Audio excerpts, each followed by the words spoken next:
केवी के आसपास का वोल्टेज। और ये आपका एग्जैक्ट आंसर है क्या सर, अब ये बता दो? नहीं, ये बेटा अगर आप लाइन को देख के बता रहे हैं तो आपने अंदाजा लगाया है ना, इसमें कॉन्फिडेंट क्यों हो जाते हैं सर मेरा आंसर सही है?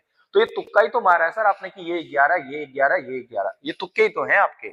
तो करेक्ट आंसर कैसे बोल रहे हो सर आप इसको? सर मेरा अंदाजा है कि ये जो लाइन है इसका वोल्टेज, लाइन वाला वोल्टेज 76 केवी होगा। तो सही है, अंदाजा ही तो लगाया आपने।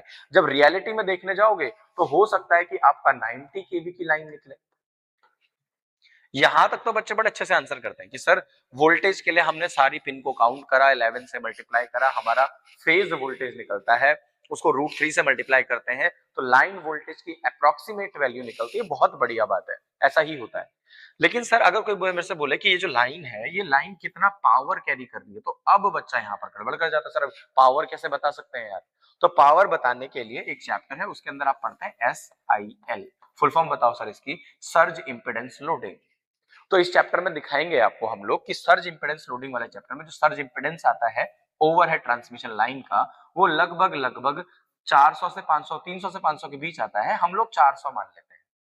अब वही लग रहा हो सर बोल क्या रहे हो, क्या सर्ज इंपेडेंस सर, क्या 400 आ गया है? तो जब पढ़ेंगे समझ में आएगा।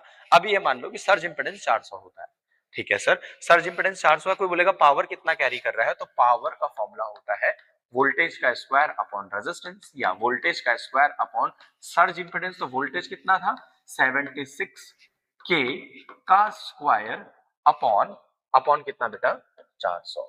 यूज करो कैलकुलेटर, आपको पता लग जाएगा कि ट्रांसमिशन लाइन कितना पावर कैरी। वो इंसुलेटर जिसमें तनाव होता है उनको कहाँ यूज करते हैं? तो मैंने आपको 3-4 जगह बताई थी जहां पर तनाव वाले इंसुलेटर यूज होते हैं, जैसे sir train system, track system या ट्रैक्शन सिस्टम में बोल लीजिए सर, बिल्कुल।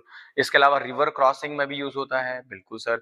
बहुत हाई टेंशन की लाइन है, हमको माउंटेन पार करना है तो वहां पर भी यूज होता है सर, बिल्कुल। इसके अलावा डेड एंड टावर में जो एग इंसुलेटर यूज होता है उसको भी स्ट्रेन बोल सकता है। तो हमारे पास 4-5 केस है, देखते हैं कौन सा केस दिया है। सीधे सीधे खंभों में यूज होता है, नहीं।